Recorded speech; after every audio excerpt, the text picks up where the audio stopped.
Bien, pues ya estamos de vuelta, seguimos analizando, si les parece, el resto de temas de esta actualidad. Ayer la jueza Estela San José levantó parcialmente el secreto del sumario del caso Campión, más de 30.000 folios que desvelan una trama de tráfico de influencias con decenas de imputados, entre ellos el exministro de Fomento Pepe Blanco. Ahora la jueza Estela San José ha imputado al actual rector de la Universidad de Vigo, Salustiano Mato, quien era el director general de I+D+I, con Fernando Blanco como conselleiro, otro de los imputados en el mismo caso. Mato deberá declarar este jueves por presuntos delitos de fraude en subvenciones y blanqueo de capitales. Mientras, hoy ha declarado otro de los implicados, el vicepresidente de la empresa Azcar, quien, según se deduce de las conversaciones que figuran en el sumario, era el nexo entre el exministro y el empresario de Orribo, quien acusa a Blanco de haber recibido 200.000 euros para agilizar gestiones en su ministerio. También ante el Supremo en Madrid han declarado hoy otros dos implicados en el caso que atañe al exministro Blanco. Bien, yo no sé si tenéis la misma impresión que yo, que mí. Yo tengo la sensación de que esto es una bola de nieve que va increciendo, ¿no? Tenemos a un exministro, exconsellero, exdiputados, ahora un rector de universidad. Alfredo, yo sé que me dijiste hace un momento que has dormido poco, 2 horitas, sí, que has estado leyendo esos 30.000 folios. ¿Cuántos has leído, por cierto? Esto no lo sé, pero incontables, incontables. No, es un sumario inabarcable en un solo día y en una semana. Son 58 más 6 más 1, 65 tomos, 50 gigas de información. 50 gigas de información es muchísima información. Es curioso, porque claro, este es un caso que es un caso pequeñito, que nace en Villa García de Arosa, persiguiendo los funcionarios de vigilancia aduanera a unos pequeños narcotraficantes, y claro, y hemos llegado a unos pequeños narcotraficantes, el hilo ha llevado al final a una persona que en el momento en el que fue imputado porque cuando el Supremo le llama es porque ya le llama de una forma muy clara, era todavía el número 2 del PSOE del entonces primer partido de España, y era ministro de Fomento. O sea, hemos llegado desde unos pequeños narcotraficantes a todo un ministro de Fomento todopoderoso esto en ese momento. ¿Qué es lo que se puede ver? Se ve en el sumario. Es muy sucio, es una cosa muy desagradable ver cómo las conversaciones delatan una complicidad, una amistad que va por encima de la amistad amistosa, para ir por encima, para llegar cuando se mezclan negocios con poder, que resulta muy desagradable de ver. Y yo creo, mi opinión personal es que, al margen de lo que digan los tribunales, efectivamente que tienen que medir la cuestión en materia por pruebas documentales muy precisas, no se puede condenar a nadie sin una prueba clarísima. Mi impresión personal es que todos los políticos que han salido allí, es decir, José Blanco, Fernando Blanco, Pablo Cobian, el que fue director general del IGAPE, Salustiano Campo, todos ellos tienen mucho que ocultar, porque es tal el entramado de conversaciones que se hacen y que se descubren porque hubo escuchas policiales entre ellos, que sería complicadísimo que todo fuera una casualidad. Que todo fuera un montaje. Sí, efectivamente. Un montaje es imposible, no hay mente humana capaz de hacer un montaje de 30.000 folios. ¿No?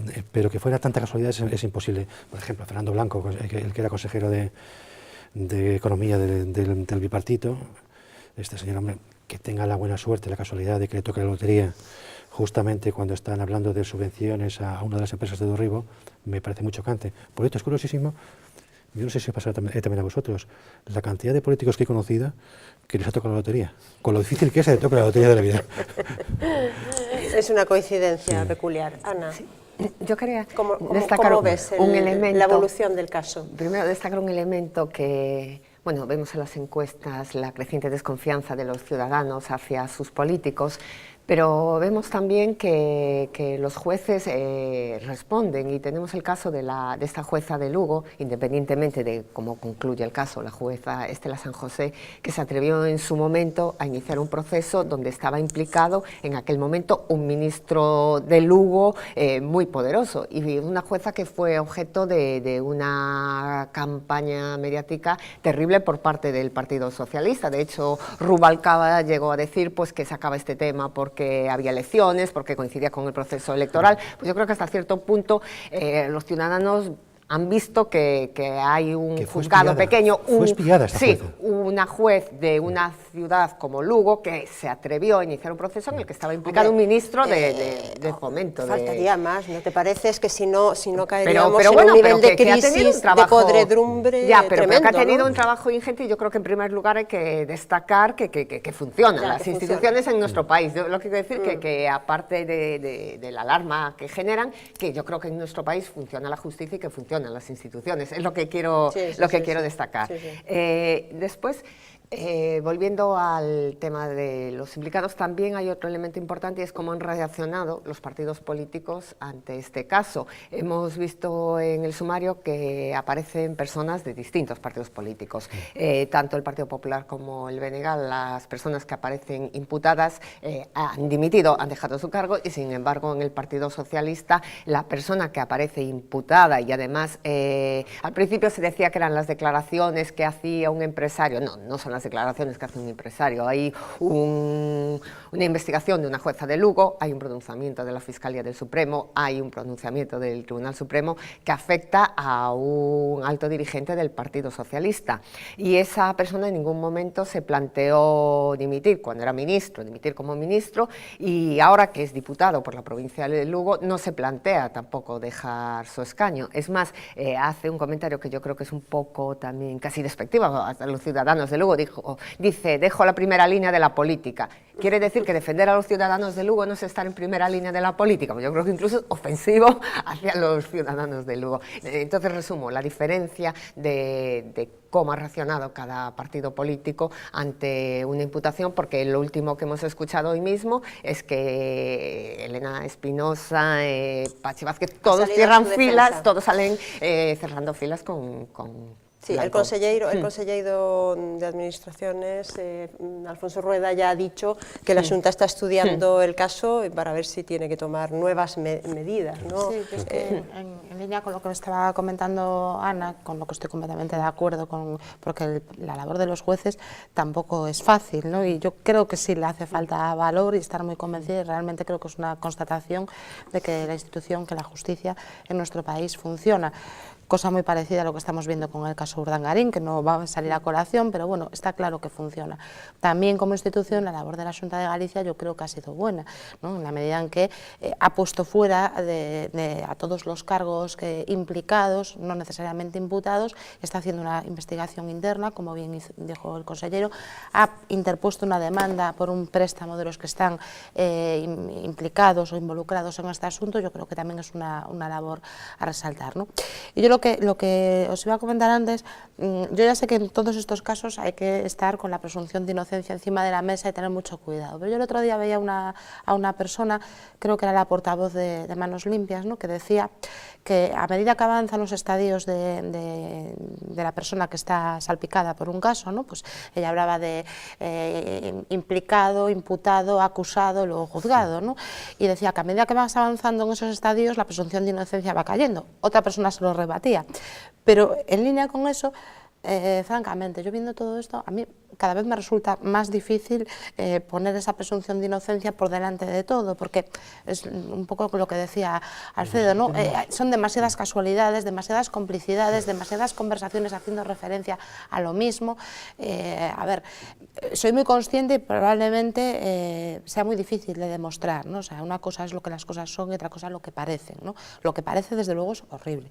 Lo que luego se pueda demostrar, ahora, socialmente, yo creo que esta gente es culpable a ojos de muchos de nosotros, entre los cuales me incluyo. Moralmente y éticamente, desde luego. Responsabilidad política. Hay un tema de responsabilidad política que dices, cuando un ministro habla con un empresario y le dice, bueno, eso ya está arreglado, eso ya está en marcha. Sí, además el lenguaje, Hombre, el lenguaje que se utilizan en esas conversaciones, desde luego, hay una responsabilidad política. Y cuando hablabas del tema Urdangarín, cuando se habla de la ejemplaridad de la Casa Real, el propio rey en su discurso hablaba de la necesidad de ser ejemplares, y yo creo que un ministro tenga ese tipo de conversaciones con empresarios no parece muy ejemplar. Es que los casos además de conversaciones del ministro, es decir, que salen en el sumario, pese a que hay que recordar que buena parte de los asuntos del sumario están ya tapados, están en negro en el sumario, porque o bien son objeto de investigación en el Tribunal Supremo, o bien esto obedecen a la nueva causa que se ha abierto y ahora contra el actual. Es parte del secreto que no se ha levantado, ¿no? Efectivamente. Pero hay conversaciones del propio Blanco, grabadas por la policía, donde admite que ha hecho favores a empresarios. Que ha utilizado su cargo para favorecer a una determinada empresa. Hay otras conversaciones también que son también curiosísimas. A mí cuando me decían que yo he escuchado, ¿eso es delito?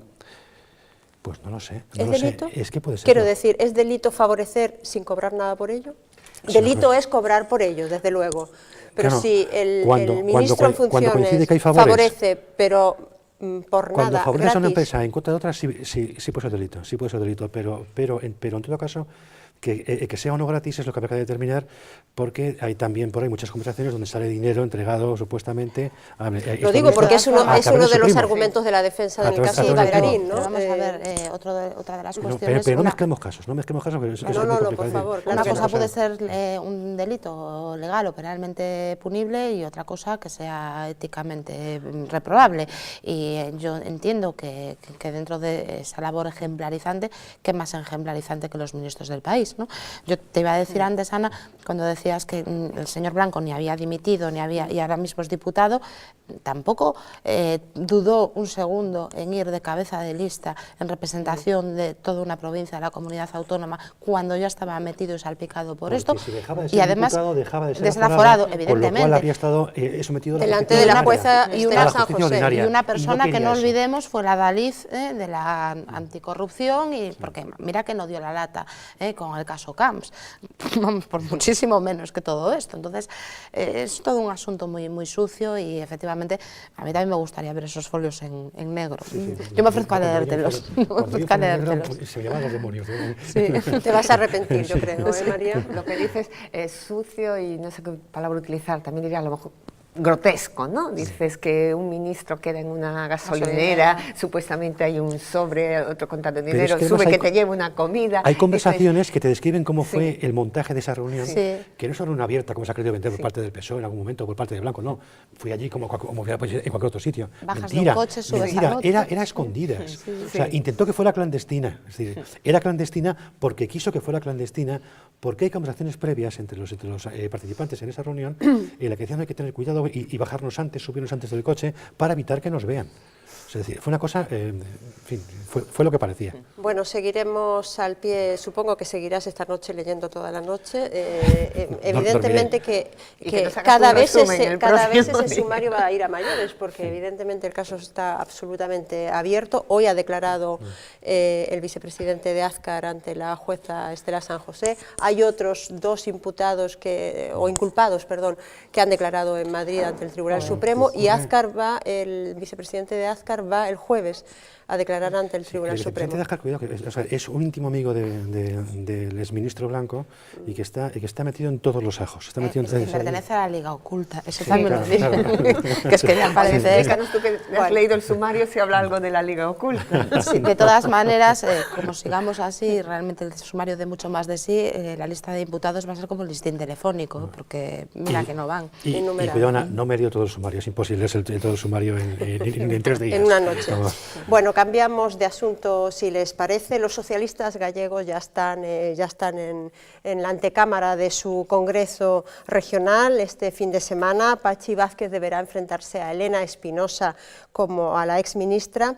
¿Qué os parece este duelo in extremis? Porque realmente hasta hace 3-4 días no se sabía si iba a haber una candidatura alternativa a Pachi. ¿Qué te parece, Alfredo? Elena Espinosa fue ministra, Elena Espinosa fue ministra. Fue ministra de Medio Ambiente. Pero la cesó Zapatero, dice. Fue de los pocos ministros que cesó ministra de Medio Ambiente. Lo que es lo mismo, si no le va a la Zapatero... No fue ministra de Zapatero, además le cesó. Que la pregunta no es solamente por ahí, venía por ahí, es que fue una ministra tan irrelevante que incluso en el gobierno de Zapatero, que yo creo que ha sido, creo, y no hay duda, el peor gobierno de la democracia española, con diferencia, con ministras absolutamente tremendas, Elena Espinosa ha destacado entre ellas por su irrelevancia absoluta. Claro, y mala valoración, porque recuerdan las encuestas del CIS, cuando sale la valoración de ministros, siempre salía entre las peor valoradas. Poco conocida, claro. Un índice de conocimiento muy bajo y un índice de valoración también muy bajo. Era de las peor valoradas por la opinión pública. ¿Le va a poner en apuros o no? No lo sé. Es que Pachi Vázquez es también tan débil, es también tan flojito. Claro, es que cuando dices, si hubiera un candidato de peso, Pachi Vázquez caería siempre. Lo que pasa es que Pachi Vázquez es un candidato muy débil, pero que le ha puesto enfrente a otra persona que yo creo que han puesto una persona enfrente para que haya candidato, para que haya partido. Pero partido en realidad no hay en absoluto, porque es una cosa, es absurdo. ¿Tú no crees que es un órdago de caballero? El simple hecho de que los dos salgan hoy defendiendo el aluvión, defendiendo a José Blanco sin haberse leído el sumario, porque ellos no se han leído el sumario con toda seguridad, me parece una auténtica locura y que evidencia lo que son. Vamos a ver, Pachi Vázquez es un señor que no olvidemos que estuvo en el disparadero por algo tan tonto como engañar a su ayuntamiento diciendo que iba a retejar una casa cuando se la reconstruyó enterita, que tuvo que derribar un cenador que se hizo en su piscina porque era ilegal, que tuvo que pedir que se legalizara el obra de su casa, de su propia casa, porque si no se la tiraban. Porque había intentado ocultar al ayuntamiento, no sé, 2.000, 3.000 euros. Un señor que, por otra parte, tiene un patrimonio absolutamente espectacular y del cual yo me alegro muchísimo. Pero quiero decir con eso que es un candidato tan débil que cualquiera que le pongan enfrente puede hacerle daño, si hay partido, claro. De todas formas, yo creo que, tal como está en este momento la situación en el PSOE gallego, yo creo que ni ellos mismos saben quién va a ganar, ninguno de los dos, cuando dicen, porque... Y les da igual. Pero aparte de eso, hay una división, por ejemplo, el sector de Caamaño, pues, ahora, ¿con quién está Caamaño? Dices, entran tantos elementos... pues, con nadie. Bueno, aparentemente Mar Barcón y Beatriz Estallos hicieron la foto con Elena Espinosa. O sea que... Pero de todas formas hay que subirse al carro rápido que otra vez, ¿no? Pachi Vázquez dice hoy que los que eligen son los delegados. Y Pachi Vázquez ha estado estos meses en la maquinaria del partido. Pachi Vázquez es una persona acostumbrada, digamos, a jugar en terreno embarrado, ¿no? Dices, en este proceso de elección de delegados, Pachi Vázquez ha tenido una posición ingenua de decir, bueno, que los elijan y luego ya se verá, o ha participado y tiene controlada esa elección de delegados, porque participa mucha gente de comarcas que... Dices, ¿a quién van a apoyar? Él ha hecho las cuentas. Él ha hecho las cuentas. Él ha participado hasta ahora en este proceso de elección de delegados, haciendo su trabajo por detrás. Se ha hecho las cuentas, evidentemente, y hasta puede que le salgan. Pero mira, vamos a ver, Elena Espinosa es una mujer que nunca ha estado en el aparato del partido. Nunca. Es una desconocida dentro del socialismo gallego, porque no es nadie dentro del PSOE gallego, es decir, absolutamente nadie. Pero Pachi Vázquez, que es el actual líder del PSOE gallego, es un señor que en la provincia de Pontevedra no tiene un solo voto. Es decir, que en Vigo hubo una votación sobre la gestión de la ejecutiva del Partido Socialista y no tuvo ni un solo voto a favor. Es que no le apoyó ni su portavoz. Es que ahí iba yo con cuando hablabais antes de lo de Abel Caballero, yo creo que por ahí van los tiros, ¿no? A mí me sorprende. Bueno, me alegro porque es la constatación de lo que yo dije en esta misma mesa, no sé si hace 2 o 3 semanas, ¿no? Que decía, me resulta sorprendente que Pachi Vázquez vaya solo, porque tampoco es tan difícil darle una alternativa, ¿no? Y aquí, pues, esta señora aglutina pues lo peor de cada casa. casa, es decir, representa la herencia del gobierno de Zapatero, porque efectivamente ni a él le valió, él la cesó como ministra en el año 2010, entonces representa esa parte, y luego por otra parte recoge también la herencia de Abel Caballero. Abel Caballero piensa que puede seguir teledirigiendo Galicia desde Vigo, igual que lo intentó con el tema de las cajas, ¿no? Y aparte a mí me sorprende que yo creo que insulta de alguna manera, entre comillas, a la memoria de todos los gallegos. O sea, él fue quien tuvo el peor resultado de una candidatura socialista. Y ahora, al igual que Rubalcaba, no quiso en ningún momento, intentó por todos los medios no ponerse al lado de Zapatero en la campaña electoral, resulta que Abel Caballero se permite el lujo no solamente de ponerse detrás de Elena Espinosa en la gran presentación, sino decir que él la UPO como ministra, que la recomendó para el puerto de Vigo, que él, o sea, la reunión esa que fue bochornosa, ¿no?, que curiosamente interceptaron los medios de comunicación porque por casualidad la vieron salir de su despacho, es decir, él es un hombre tan pagado de sí mismo que realmente no se da cuenta de que los demás nos damos cuenta de estos movimientos.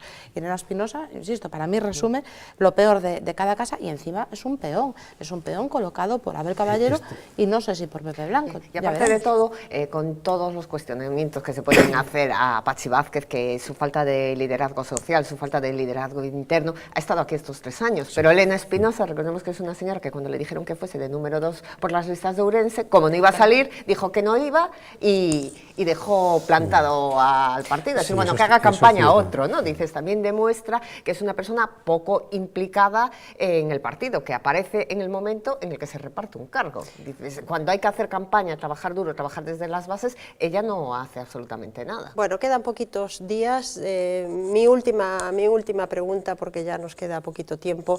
Un Partido Socialista de Galicia virtualmente dividido en dos, un BNG prácticamente desmantelado, ¿no?, porque realmente se está desarmando completamente. ¿No creéis que el Partido Popular nunca lo ha tenido tan fácil, en tan buenas condiciones para poder convocar unas elecciones y adelantarlas 6 meses y obtener una mayoría absoluta? Si mirara solamente desde el interés partidista, Alberto Núñez Feijóo debería convocar las elecciones para mañana. Lo que ocurre es que me consta que el presidente de la Junta está mirando mucho más allá del interés partidista, pero incluso dejando de lado el interés partidista, yo creo que para Galicia sí sería importante, sí sería interesante que adelantara las elecciones, y lo he hecho en más de una ocasión, y delante de una ocasión, porque comprendo, Cataluña ya se lo está planteando, porque comprendo, ¿no?, que la nueva situación que se está creando, la nueva crisis que nos llegará, las nuevas medidas que hay que adoptar, sin duda, y más cuando el gobierno está decidiendo que la autonomía se afronte en parte de la reducción del déficit del Estado, eso exige un gobierno que cuente con un nuevo respaldo. ¿Tú crees que la sociedad lo entendería así? Esto yo creo que sí. Hombre, es complicado explicar, pero evidentemente yo creo que sí, porque somos una sociedad mucho más inteligente de lo que parece. Si quisiera beneficiarse de la ruptura del PSOE y del bloque, no tendría más que empujar un poquito. María.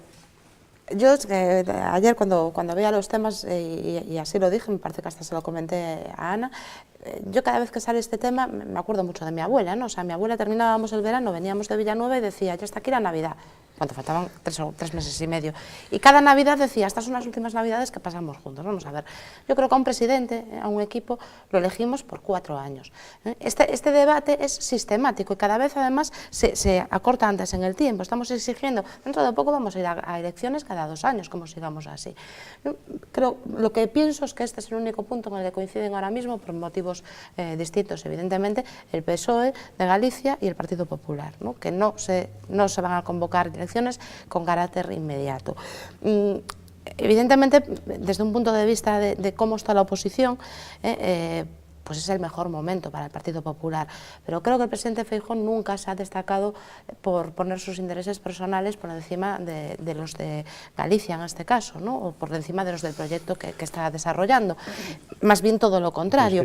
Entonces, en esta línea... Los intereses de Galicia son como que bueno, pero eso lo tendrá que decidir él, y lo va a decidir, y lo está meditando, ¿no? Evidentemente que es una prerrogativa del presidente. Y es una nueva prueba de responsabilidad del presidente Feijóo, es decir, teniéndolo todo para ganar y arrasar probablemente, pues él está sopesando. Viene ahora el debate de Estado de Autonomía, bueno, pues dejemos que piense, que vean cómo están las cosas y demás. Y luego una última idea que me gustaría dejar encima de la mesa.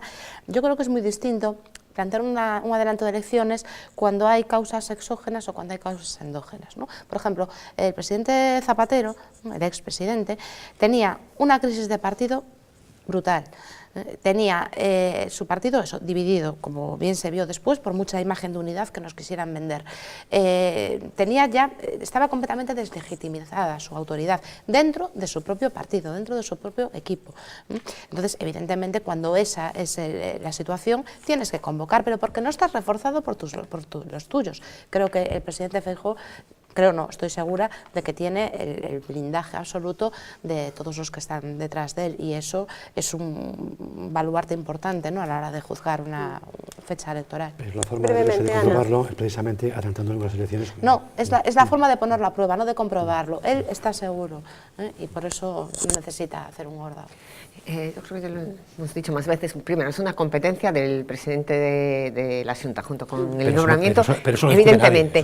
Y realmente, si se celebra en otoño, sería, digamos, un adelanto técnico, ¿no? Sería casi agotar la legislatura y daría facilidades para la elaboración del nuevo presupuesto. Si las elecciones son en octubre, podría hacerse el nuevo presupuesto para principios de año. Entonces, yo creo que el presidente de la Xunta, pues, que es una persona inteligente y que además que va a primar los intereses de Galicia, pues que valorará en su momento cuál es la fecha más idónea para convocar las elecciones. Esperaremos entonces la última valoración, la última palabra del presidente de la Xunta. Señores, no nos queda más tiempo. Alfredo, muchas gracias, como siempre. María, encantada de tenerte aquí. Ana, muchas gracias. Y a todos ustedes, muchísimas gracias por su atención. Yo les espero este mismo jueves en el horario de siempre, a las 10:30. Hasta entonces, sean felices. Hasta luego.